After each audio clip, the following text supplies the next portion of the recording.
En este día vamos a hablar de un tema que incluye a dos mujeres, que hicieron algo. La Biblia nos lo dice directamente de una, de la otra indirectamente, pero es importante que nosotros aprendamos tres cosas. En primer lugar, a escuchar. En segundo lugar, a discernir, qué importante es discernir. Y en tercero, a conocer.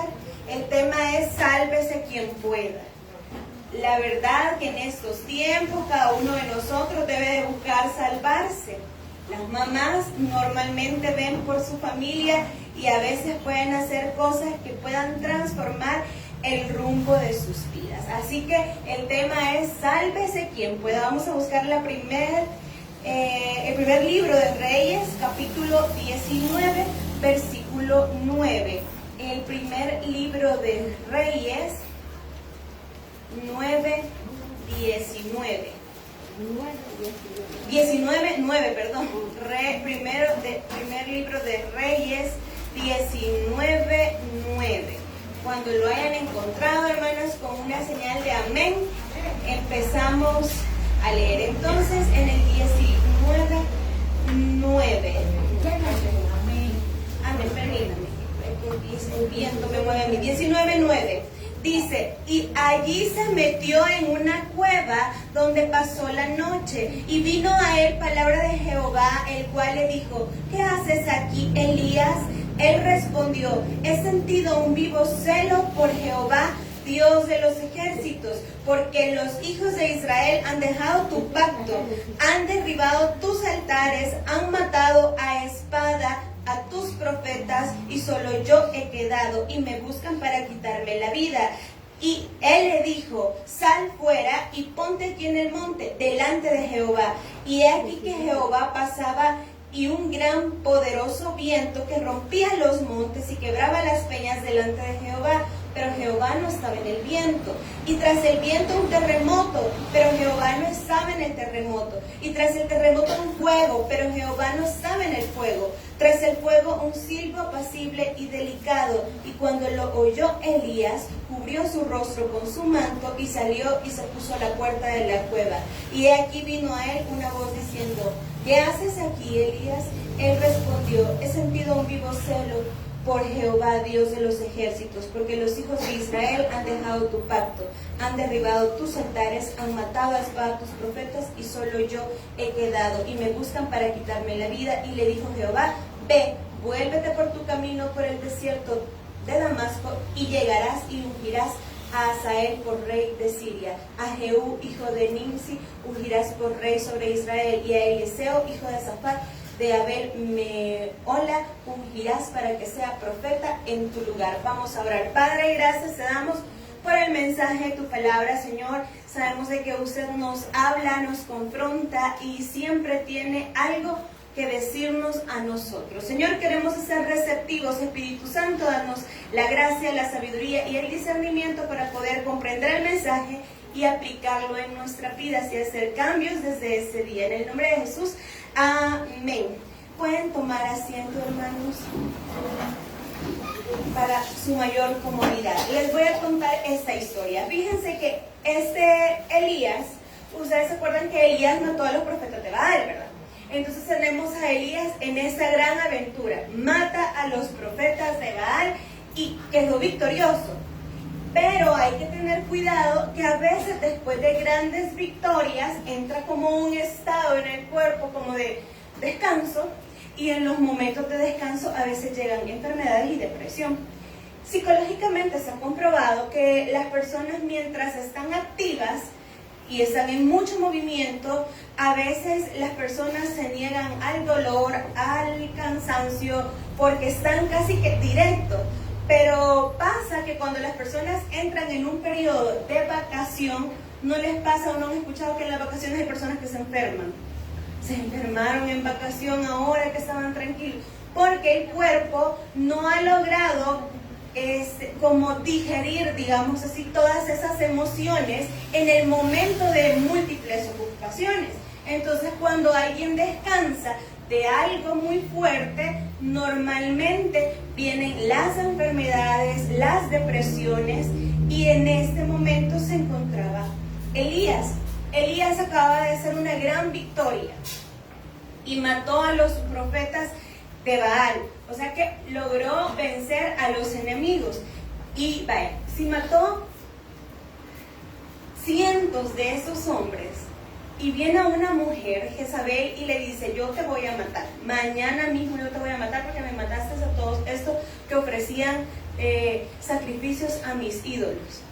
Y se deprime y se va a esconder a una cueva. Una mujer lo puso a temblar. La mujer era mala, es la peor mujer. Miren, el nombre suena bonito, pero el significado y lo que representa es muy feo. Jezabel es muy bonito, ¿verdad? Pero el nombre de lo que significa es feo. Esa mujer al final muere y se la comen los perros, ¿verdad? O sea, la muerte para alguien malo, ahí la anduvieron en la boca, cayó, murió. Y bueno, la cosa es que Elías tenía miedo de esa mujer. Mató a los profetas, vean, una gran victoria. Un momento después, una depresión. Se va, huye, y la Biblia no nos revela que el Señor lo haya enviado a donde él llegó. Y se escondió en una cueva y se durmió. Y dijo: yo no voy a salir de aquí, y quedó dormido. El Señor le envió el alimento. Dice la Biblia que el ángel de Jehová llegó y le dio la provisión de alimento. Él se levantó, comió, se volvió a dormir. Y no quería salir. Entonces nosotros debemos de tener cuidado, porque es muy normal que cuando estamos muy aturdidos, muy saturados de información o muy ocupados, nosotros no vamos a saber qué es lo que Dios quiere hacer en nuestras vidas y nos podemos llegar a equivocar. Elías hizo lo que él quiso, no lo que Dios le había dicho.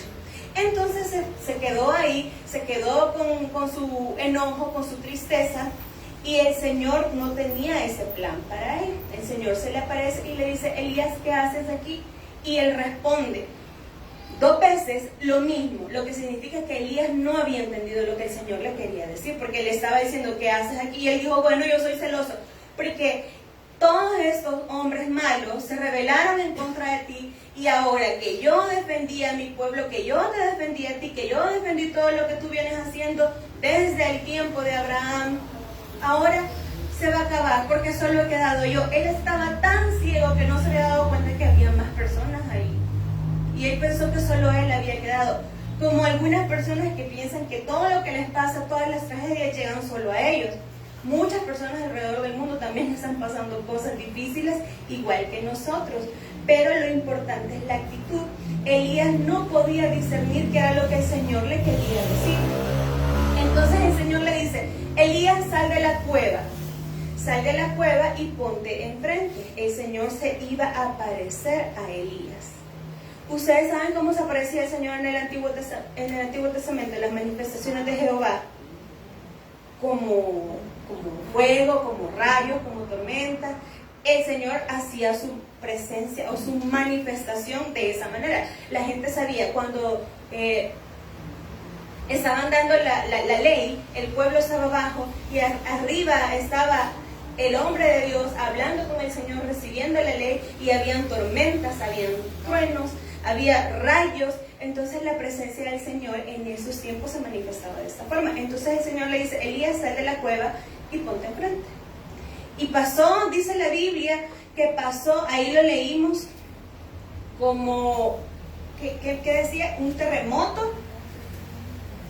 Hubo un terremoto, un viento fuerte, y Elías pensaba que ahí iba a estar el Señor y lo quería ver y no lo encontraba. Pero dice algo, que luego hubo un silbo apacible como un... y ahí estaba el Señor. Entonces Elías lo entendió en ese momento, se cubre con un manto porque nadie puede ver la presencia del Señor, y se cubre y se presenta. Y le dice el Señor: Elías, ¿qué haces aquí? Y él vuelve a contestar lo mismo. Ahora, a veces nosotros, por los afanes de la vida, no escuchamos esa voz de Dios, que a veces no va a llegar en la manifestación que nosotros ya hemos experimentado, sino que puede llegar de otra manera, como un silbo apacible. La voz del Señor nos puede hablar. Algunos de nosotros esperamos que el Señor nos hable o nos haga un milagro como lo hizo antes. Eso le pasó a Naamán. Él quería en su mente cómo el Señor le tenía que hacer el milagro. Él quería ir a un mejor río, no al río ese sucio, al que se fue a zambullir. Él no quería hacer las cosas de esa manera, porque a veces nosotros nos imaginamos cómo deberían de ser las cosas. Entonces, a veces en nuestra vida nosotros lo podemos aplicar de esta forma. Muchas veces nosotros queremos que el Señor nos hable como ya nos habló antes. Algunos de nosotros, el Señor nos habló alguna vez a través de una persona. Y podría llegar a pasar, pero no significa que el Señor nos vaya a hablar así. El Señor nos puede hablar en un versículo. Y a veces nosotros menospreciamos la palabra porque estamos buscando que el Señor nos hable, que nos dé una respuesta, una guía. Y en la Biblia está todo lo que el Señor nos quiere decir a nosotros. Pero nosotros el último lugar que recurrimos en una dificultad es a la Biblia. Primero consultamos con nuestros amigos y les preguntamos su opinión, como si la opinión de la mayoría de nuestros amigos fuera una opinión sana o basada en la Biblia o fuese una palabra de Dios. Y a veces no es así, sino que son palabras que no tienen peso o que no tienen una guía de parte del Señor. Entonces, lo realmente duro es que los afanes nos nublan a nosotros para oír la voz de Dios, y Dios seguramente está hablando para darnos la salida que necesitamos. Estamos a tiempo de escuchar al Señor y de poder cambiar nuestro futuro. Elías renegaba, estaba agotado, incluso se deprimió, y Dios no tenía ese plan para él, tenía algo más grande. Y ahí ustedes lo pueden ir leyendo, todo lo que Elías hizo después de salir de ahí. Incluso ungió al que iba a tomar su lugar, porque él ya no quería seguir, ya no. Y el Señor de una manera especial se lo llevó y le dejó el lugar a Eliseo, y Eliseo hizo el doble de lo que hizo Elías, hizo más cosas de las que hizo Elías. Ahora, no hay que perder nosotros el tiempo, porque debemos de estar en comunicación con Dios, en comunión con el Señor. Yo no sé si ustedes alguna vez han experimentado que ustedes saben que el Señor les está hablando y les ha dicho algo y ustedes lo han hecho y salió bien. A veces el Señor les va a pedir que hagan cambios en sus vidas y ustedes en un versículo lo leyeron y lo pusieron en práctica y transformaron su vida. Hace un tiempo le venía contando yo a mi esposo de que como por el 2014 el Señor me dio un mensaje a mí a través de una predicación que yo escuché en YouTube, y era: vete de tu tierra y de tu parentela a la tierra que yo te mostraré. ¿Y cuál es la tierra que el Señor le iba a mostrar a Abraham? La tierra prometida, pero cuando le dijo que se fuera no le dijo a dónde iba. Entonces yo dije: ¿y ese versículo qué tiene que ver conmigo? Y el Señor empezaba, y escuchaba otra predicación de otro predicador en YouTube, y otra vez el mismo versículo, y escuchaba una predicación en la iglesia y otra vez el mismo versículo, y escuchaba a alguien en la radio: hermanos, vamos a poner esa alabanza, y recuerden el versículo tal, y el mismo versículo. Y yo decía: el Señor quiere decirme algo que yo tengo que dejar quizás el lugar donde soy y me tengo que mover, pero ¿para dónde me voy a mover? ¿A qué me voy a mover? ¿Qué es lo que voy a hacer? Pero a veces nosotros tenemos que dar pasos de fe. El paso de fe es que usted no sabe a dónde va, pero sabe que la mano del Señor lo sostiene. Yo no sé si ustedes han visto un dibujo en las redes sociales que sale un niño caminando y está en la orilla de una montaña, y él va a dar su paso de fe, pero la mano que lo va a sostener del otro lado es la mano del Señor. Y ese es el paso de fe, que usted no sabe a dónde va. Entonces, ese versículo me confrontaba, y yo decía: bueno, el Señor algo quiere. Quizás me tengo que mover porque tengo que dejarlo todo. Y uno dice: ¿cómo es que alguien va a dejar todo? El Señor tiene planes específicos para algunos tiempos con algunas personas. No es una regla general. Entonces, bueno, yo le decía: Señor, ayúdeme, dígame cuándo es el momento, y llegó el momento, y yo dije: bueno, estoy lista, me voy, hermanos, y yo no sabía para dónde iba, no tenía nada. Entonces, como me tenía que retirar de algunas cosas que hacía, empecé a hacer cartas, como de renuncia, ¿verdad? Por los siguientes motivos me voy, y yo dije que tenía un proyecto de trabajo, y que tenía un proyecto ministerial, y que tenía un lugar nuevo donde vivir. Y en ese entonces, ese domingo que yo entregué esas cartas, yo no tenía nada. Pero a mí el Señor me dijo que me tenía que mover. Y yo me sentía mal porque yo, ¿y si me equivoqué? ¿Y si me equivoqué? Y la carta decía que me iba a retirar por tiempo indefinido, por motivos de trabajo, de ministerio y de que me iba a cambiar de lugar. A los 3 entregué la carta y yo así como después me quedé, ¿y ahora qué voy a hacer con mi vida? Entregué todos mis privilegios, entregué todo lo que tenía, entregué todo, me he quedado sin nada. El paso de fe. Y a los 3 días me llaman, eso fue domingo, como el lunes me llamaron, mire, quiere venir a una entrevista de trabajo, no sé qué, y no sé cuánto, vaya, y llegué. Pues me dicen, vaya, usted queda el siguiente día, vaya, y era bien lejos, y entonces yo, bueno, ¿y cómo voy a hacer? ¿Dónde voy a vivir? ¿Cómo voy a lograr venir a tiempo? Y de ahí me dice una amiga, mira, hay una casa, no sé qué, y está enfrente de mi casa, y vaya, y ya tenía casa, yo tenía trabajo, yo tenía casa, y cuando me dice, mira, vamos a conocer, y cuando íbamos estaba una iglesia, de la de nosotros, un tabernáculo. Entonces, y yo dije, bueno, el Señor, yo tuve que dar el paso, dejar todo, y todavía me dijeron, estás loca, ¿cómo vas a dejar todo lo que has armado en una vida? ¿Cómo vas a dejar todos tus privilegios? ¿Cómo vas a dejar todo por nada? Incluso se me dijeron, ¿cómo vas a dejar lo bueno y me dijeron, ofénsatelo por nada? Y yo sabía que el Señor estaba hablando. Y mi vida cambió radicalmente, porque a veces hay que dar un paso de fe. Pero para dar el paso de fe hay que estar seguro que el Señor habló. Y yo sé, y les puedo dar como testimonio, que el Señor habló, porque todas las cosas se dieron en esos 3 días. El trabajo, la casa y la iglesia, y con la iglesia el ministerio nuevo donde iba a estar. Y todo cambió, y desde entonces entré en una nueva etapa. El Señor quería usarme en otro lado, quería bendecirme, porque cuando yo estaba en la iglesia, yo agarraba trabajos bien sencillos, y a veces no de mi carrera, porque yo quería estar en la iglesia, pero yo no me desarrollaba como persona. Y el Señor en un momento me dijo, vas a desarrollarte, y te voy a dar el privilegio que ejerzas todo lo que aprendiste. Entonces yo dije, bueno, ese era el momento, porque a mí me decían, ¿y por qué no trabajas de tu carrera? Es que yo quiero estar aquí en la iglesia. ¿Y en conjunto de qué voy a trabajar? De mi carrera, ¿verdad? Y no hay nada, o sea, vender chorizos o cosas así, ¿verdad? Para decir todo lo que nos piden a todos nosotros. Pero la muestra de que el Señor nos confirma esa palabra que nos dio, es que las cosas se cumplen.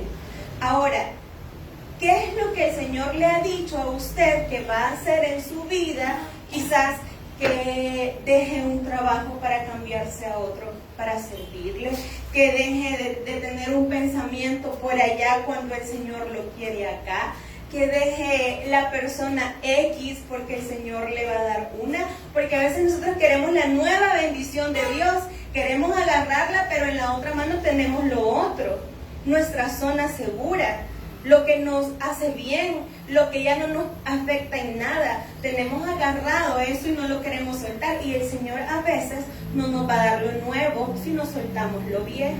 Esas relaciones que a veces las personas tienen con otras personas y que son tóxicas y son complicadas, y quieren casarse, quieren hacer una vida, pero tienen allá una relación atada o una relación en su mente o en su corazón, y el Señor no les puede dar lo nuevo hasta que nos suelten lo viejo.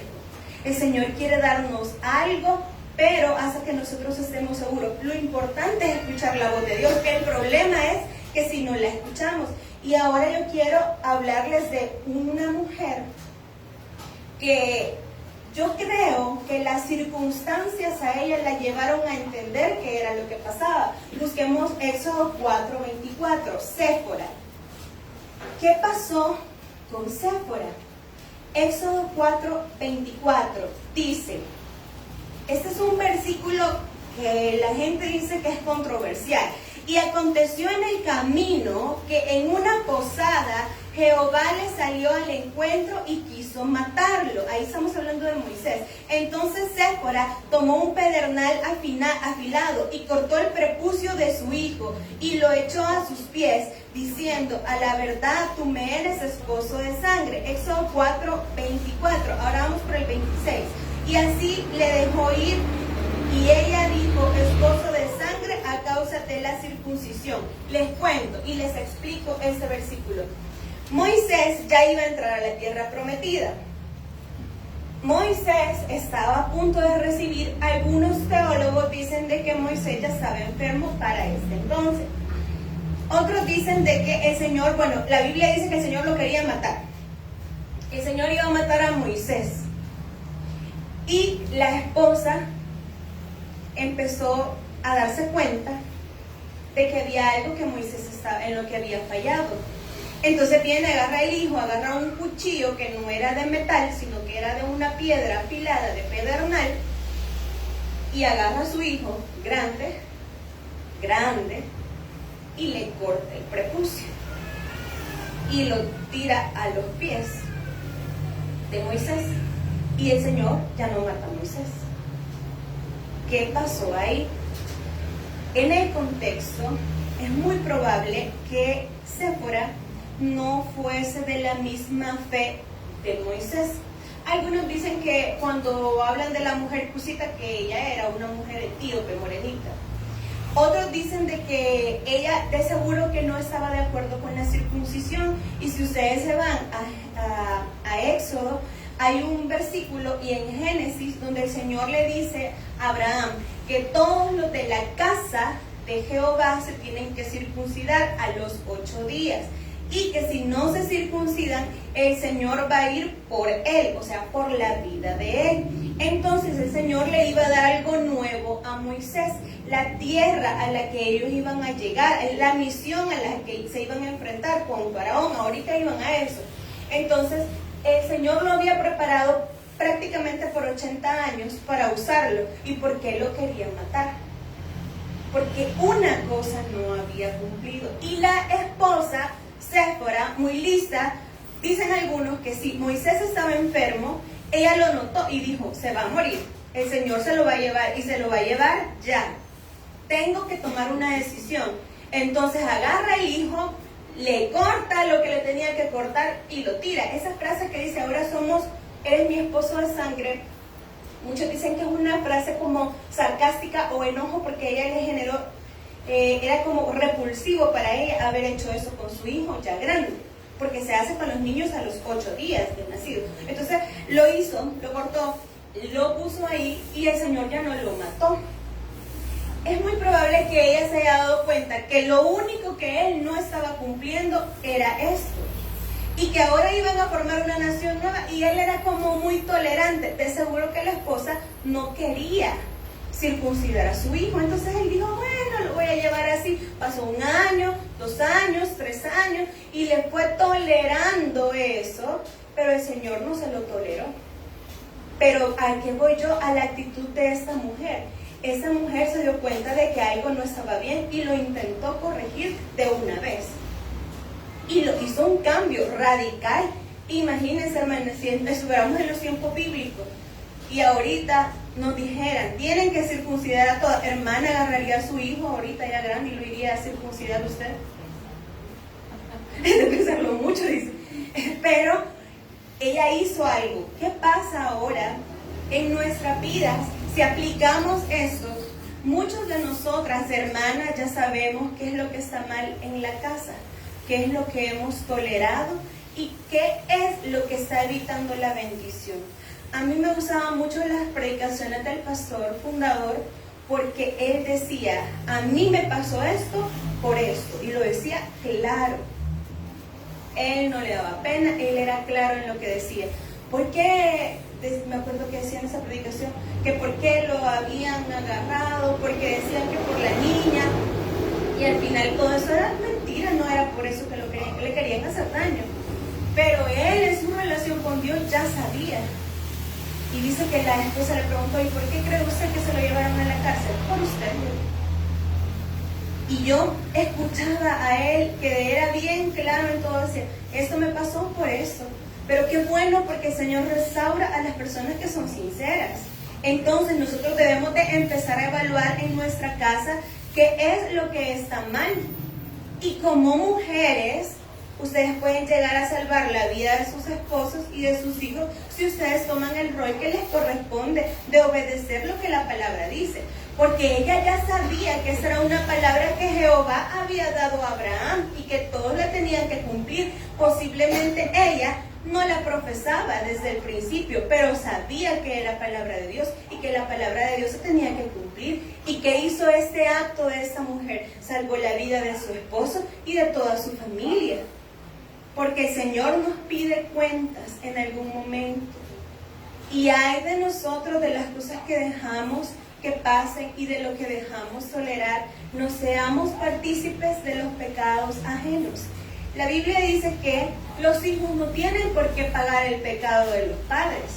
Y hay un versículo, no lo anoté, que dice que las esposas o que la mujer no debe de pagar por el pecado de su esposo, si ella no participó, pero si participó es juntamente con el culpable.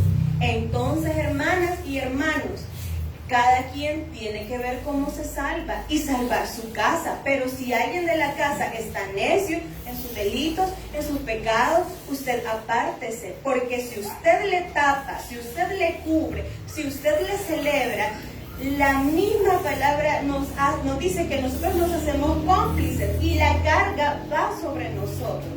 En la casa, las hermanas, por ejemplo, no deberían de dejar que sus hijos adolescentes lleven a una y a otra y a otra y ahí se desfile, ¿verdad? Porque están deshonrando su casa, están permitiendo que sus hijos sean malas personas, que sean un poco picaflores. No deberían de permitirlo, sino que orientarlos al buen camino. Pero hay mujeres que dicen, mi hijo tiene 3, o cuando llega la novia, voy a ir a comprar tortillas, ahí vengo a las 5. Esa es una señal que le está dando para, pequen, hagan lo que ustedes quieran en lo que yo me voy. Y no se puede hacer así porque miren, la casa es el lugar más íntimo que todos tenemos.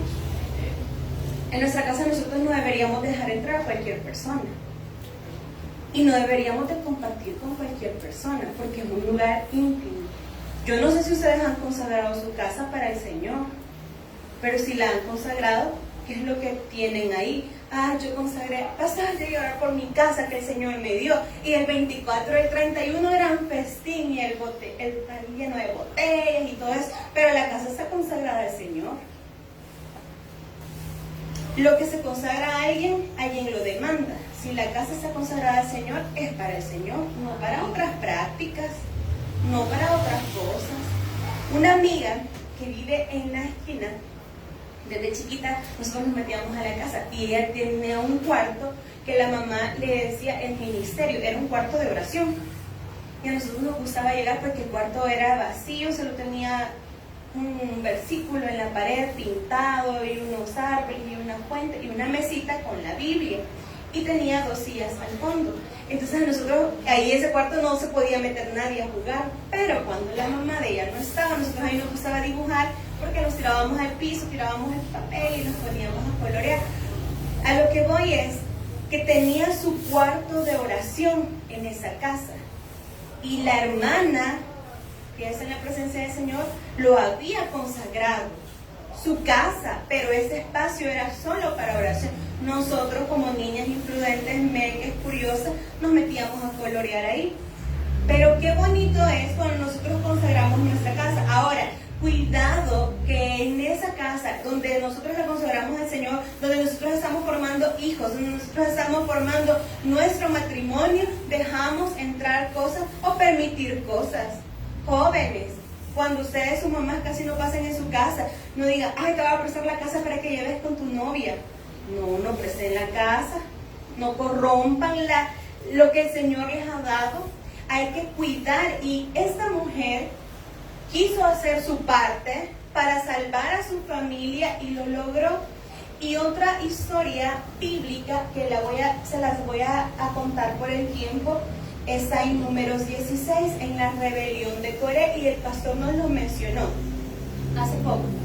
En la rebelión de Coré estaba prácticamente celoso de Moisés y de Aarón.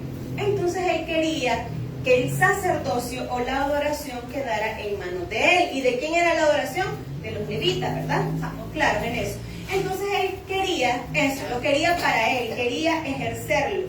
Y empezó a armar un grupo. Y le dicen, miren, Moisés nos trajo aquí, y aquí no es tierra que fluye leche y miel, porque todavía no habían llegado a la tierra prometida, ni llegaron, porque el Señor se los llevó.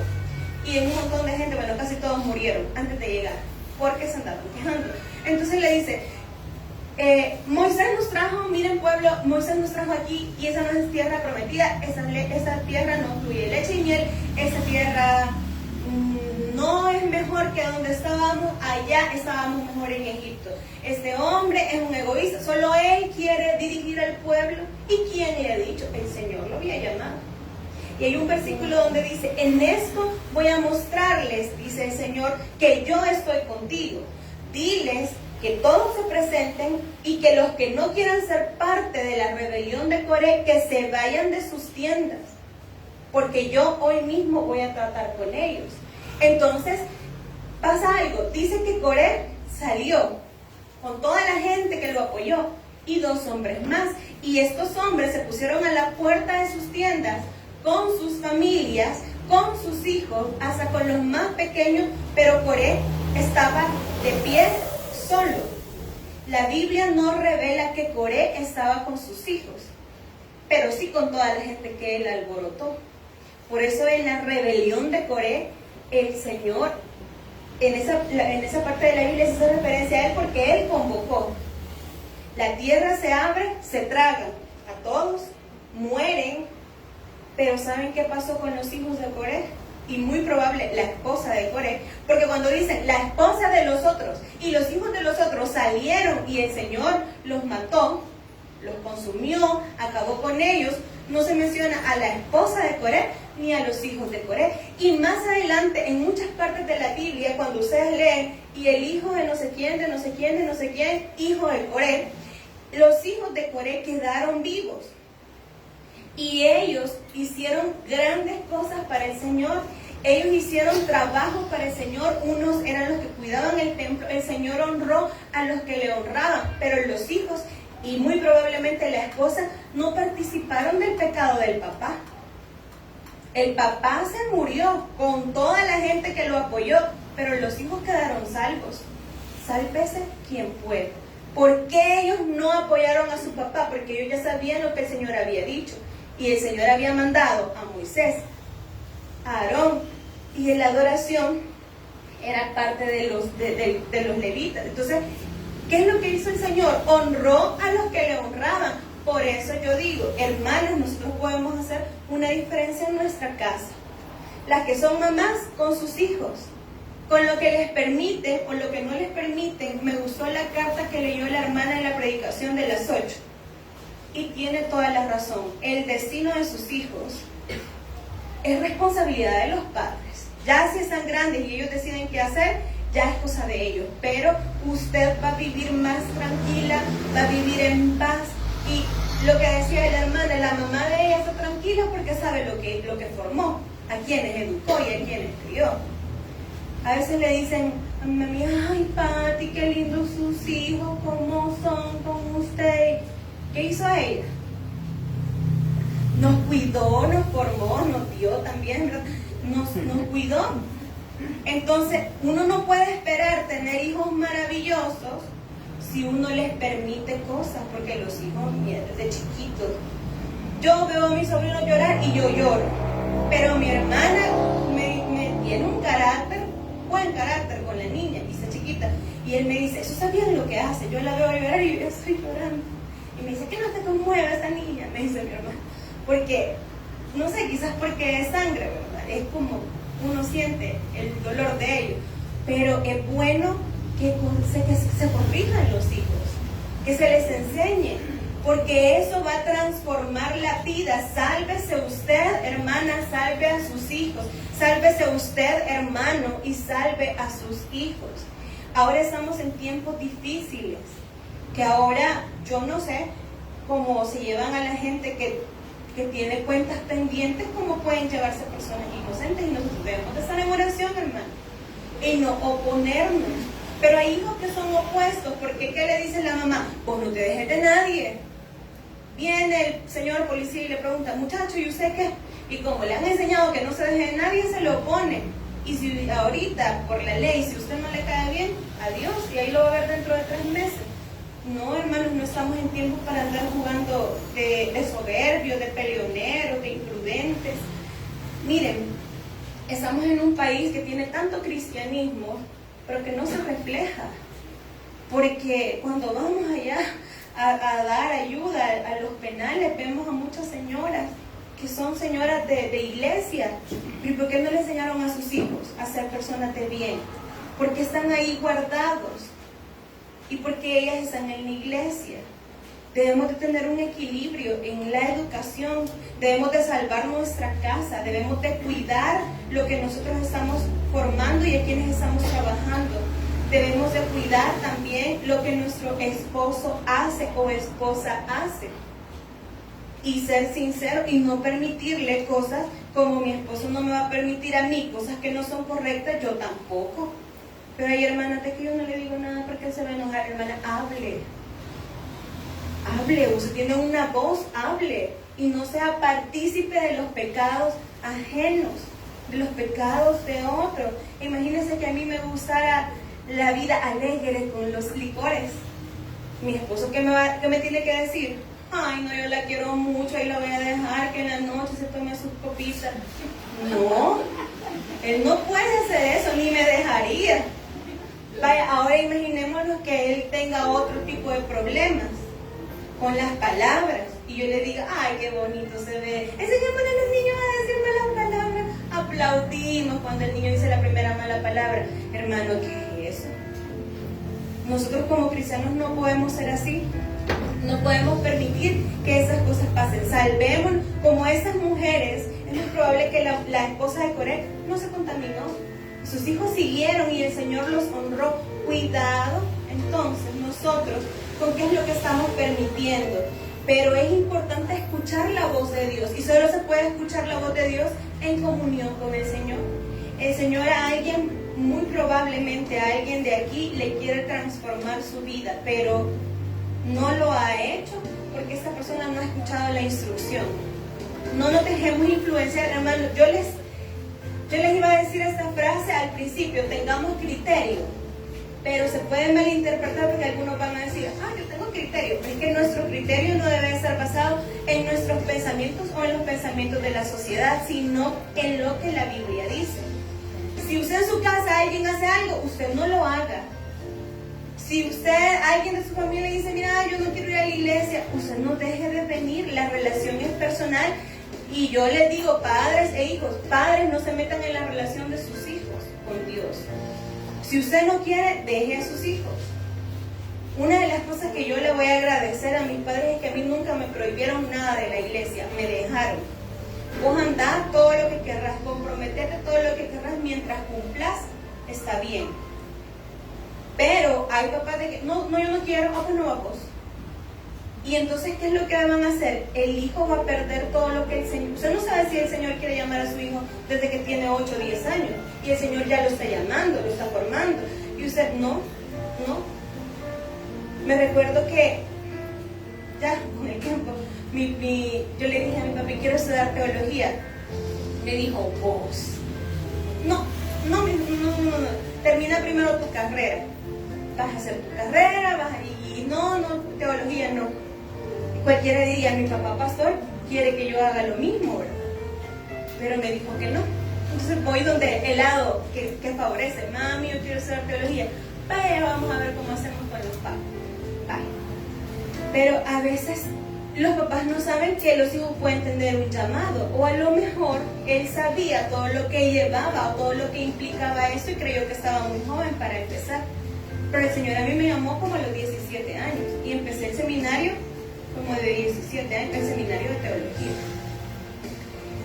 El Señor tenía un plan conmigo como lo puede tener con cualquiera de los jóvenes que está aquí, pero ojo papás, no sean un contratiempo o no sean quien impida que el Señor use a sus hijos, porque si no el Señor se los va a demandar como padres. Mejor ábranle las puertas, apóyenlos y ustedes también tomen sus decisiones, porque el Señor también les puede llamar a ustedes. No importa la edad, el Señor quiere hacer algo con cada uno de nosotros. Vamos a orar. El Señor bendiga a cada uno de los que están en este lugar. Señor, gracias te damos por el privilegio que nos das de ser tus hijos, por el privilegio de escuchar tu voz. Señor, gracias porque sabemos que si escuchamos tu voz o si damos pasos de fe a una instrucción a la cual vamos a estar en oración constantemente, sabemos de que nuestra vida va a cambiar. Señor, si usted quiere usarnos en el ministerio de alguna forma especial, quizás nosotros creemos en una forma y usted quiere en otra. Yo le pido, Señor, que nos ayude. Yo le pido, Señor, por todos los niños y jóvenes para que usted les pueda revelar a ellos y a sus padres qué es lo que usted quiere hacer con ellos. Señor, si alguien tiene un llamado en su corazón, que pueda empezarlo a trabajar, no que ya va a ser pastor, no que ya va a ser predicador o predicadora, pero que sino que se empiece a formar, Señor, que empiece a estudiar, a aprender. Yo le pido también, Señor, por las personas adultas a las cuales usted ha hecho un llamado. Quizás lo hizo antes y no se atendió el llamado, pero ahora lo pueden atender. Señor, para servirle a usted, sabemos de que la edad puede llegar a limitarnos, pero no nos impide servirle, Señor. Le pido, Señor, que nos revele qué es lo que quiere hacer con nosotros. Queremos escuchar su voz. Señor, sabemos que si hay algo que está mal y nosotros nos hemos hecho lo de la mirada disimulada, le pido que nos ayude a tener la fuerza y la voz para poder decir no, para poder corregir las cosas, para poder cambiar. Y aunque se burlen de nosotros o que nos digan que somos santulones o aburridos, Señor, que nosotros eso no nos afecte, sino que nosotros querramos obedecer su voz. Gracias, Señor, por todo. Bendiga a cada mamá que ha hecho una labor especial y honramos, Señor, y le pedimos que bendiga a todas nuestras mamás, a las que están vivas, y que allá donde ellas puedan estar lejos, usted las bendiga, Señor, porque todos los que estamos acá, si estamos acá, sabemos de que ellas algo hicieron para que nosotros lleguemos hasta donde estamos, a pesar de las dificultades, y algunas quizás no tuvieron una relación con su mamá, pero le dio la vida y usted las usó para que nosotros estemos acá. Gracias, Señor, por todo, y nos quedamos con nuestro pastor.